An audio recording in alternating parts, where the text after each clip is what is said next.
कांग्रेस से नवनिर्वाचित अध्यक्ष अजय राय ने गुरुवार को बनारस के बाबतपुर में मीडिया के सामने बयान दिया कि राहुल गांधी अमेठी से चुनाव लड़ेंगे। इस बयान के बाद से अमेठी का सियासी पारा गर्म हो गया है। वहीं इस बयान के बाद से भाजपा के कार्यकर्ताओं और कांग्रेस के कार्यकर्ताओं में घमासान मचा हुआ है।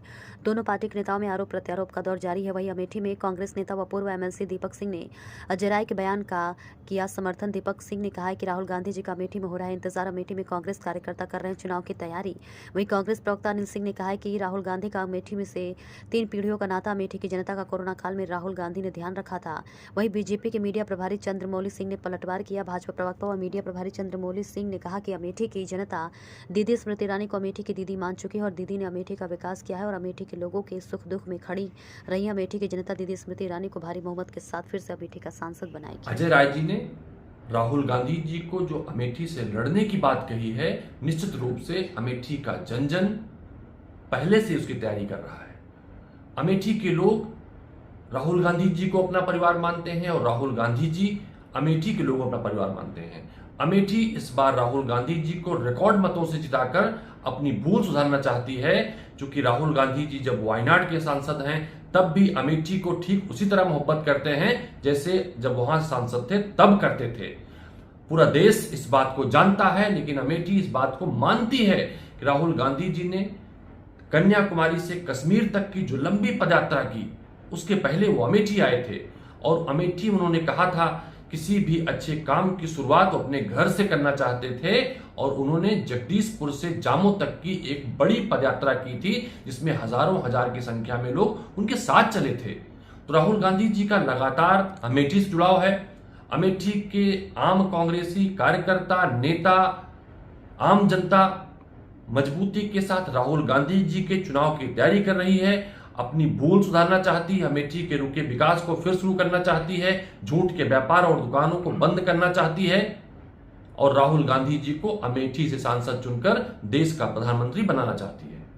की बात ही लगातार कर रहे हैं और राहुल गांधी जी हर समय हर सुख दुख में कोरोना जैसे महामारी में राहुल गांधी ने जन जन तक, यहाँ तक कि जो अमेठी के आसपास के लोग थे, अमेठी ही नहीं आसपास के लोगों के लिए जो गुजरात, महाराष्ट्र, आंध्र प्रदेश जहाँ भी बाहर काम कर रहे थे उन लोगों को लाने के लिए सब राशन हर चीज़ की व्यवस्था राहुल गांधी ने किया। और राहुल गांधी का 3 पीढ़ियों का रिश्ता अमेठी से और राहुल गांधी चुनाव लड़ेंगे और स्मृति ईरानी बुरी तरीके से चुनाव यहाँ आ रही, उनकी जमानत जब्त हो जाएगी। किस तरह का उत्साह देखा जा रहा है कांग्रेस कार्यकर्ताओं में? यह कांग्रेस कार्यकर्ता हमेशा लड़े हैं। आप देख लीजिए, आप लोग तो पत्रकार हैं, कांग्रेसी हर समय शासन से, प्रशासन से और इनकी नीतियों के खिलाफ लड़ रहा है और राहुल गांधी आएंगे, चुनाव जीत के जाएंगे और अगले प्रधानमंत्री बनेंगे। बीजेपी द्वारा मजबूत और सशक्त कैंडिडेट बताया जा रहा है स्मृति ईरानी को, तो इसके बारे में क्या कहना है आपका? आप वो 3 मंत्रालय की मंत्री रही स्मृति ईरानी की, वो जिस मंत्रालय की मंत्री रही उसके किसी एक मंत्रालय से एक ईंट 17 ब्लॉकों में कहीं रखी गई हो तो आप लोग बताएं किस मुद्दे पर चुनाव लड़ेंगे। यहाँ तक कि गौरीगंज अमेठी जिले का मुख्यालय है, 5 बार उन्होंने पत्र लिखा प्रदेश सरकार को, एक भी बसें न तिलोई चलती हैं, रामगंज, हेमा, भादर कहीं से भी कौन सा काम किया उन्होंने? वो केवल छलछंद करती हैं। अमेठी की गाँव की कहावत जो है छछंद, वो करती हैं। बताइए फ्लाइंग किट राहुल गांधी ने क्या किया? उनके और सांसदों ने नहीं देखा, वो सिर्फ यही करती हैं। यहाँ कभी बताती हैं कि अमेठी के लोग गोबर से दाना निकालते हैं, कभी वो कंधा देती है। सनातन धर्म की इतनी बड़ी ठेकेदार बनती है, वो जाके कंधा देती है। उन्होंने अमेठी में कोई सकारात्मक कोई काम नहीं किया है और विकास के नाम पे तो आप समझिए कि एक शर्म आती है कि स्मृति ईरानी जी 3 मंत्रालय की सांसद हैं।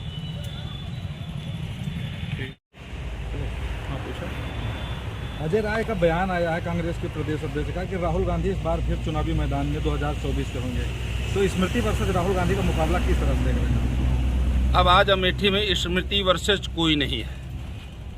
जिस प्रकार से दीदी जी ने 2014 से लेकर के 9 वर्ष हो गया यहाँ की सेवा करते हुए, चाहे कोरोना काल देखा होगा, यहाँ के लोगों को लोग भी परेशान हुए, उनको सैनिटाइजर, मास्क कई माध्यमों से यहाँ की सेवा की और जिनके परिवार से कोई खोया है उनको गले लगा करके उनके दुख को भी बांटने का काम किया है। आज वो परिवार की सदस्य हो गई हैं, अमेठी उनको अपना चुका है, अपनी बहन बोल चुका है, अपनी दीदी बोल चुका है। इसलिए यहाँ पे स्मृति वर्सेज कोई नहीं है।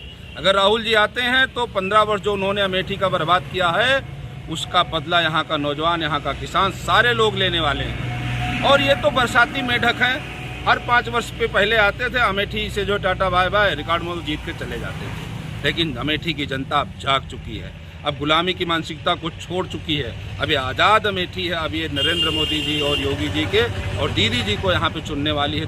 दूसरा यहाँ पे कोई नहीं आने वाला है।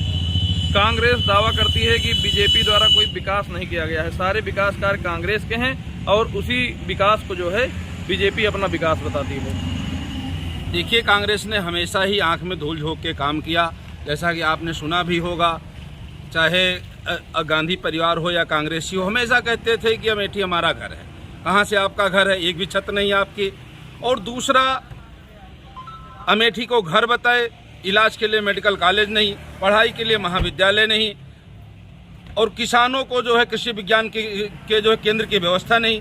ये सब कब हुआ? जब 2014 में दीदी जी आई और यहाँ की सारी मूलभूत आवश्यकताओं को नरेंद्र मोदी जी के नेतृत्व में एवं पूज्य योगी आदित्यनाथ जी के आशीर्वाद से अमेठी में आज विकास की गंगा बह रही है। चाहे आपने उठा के देख लीजिए, कांग्रेस के कार्यकाल में अमेठी के बाईपास की क्या स्थिति थी।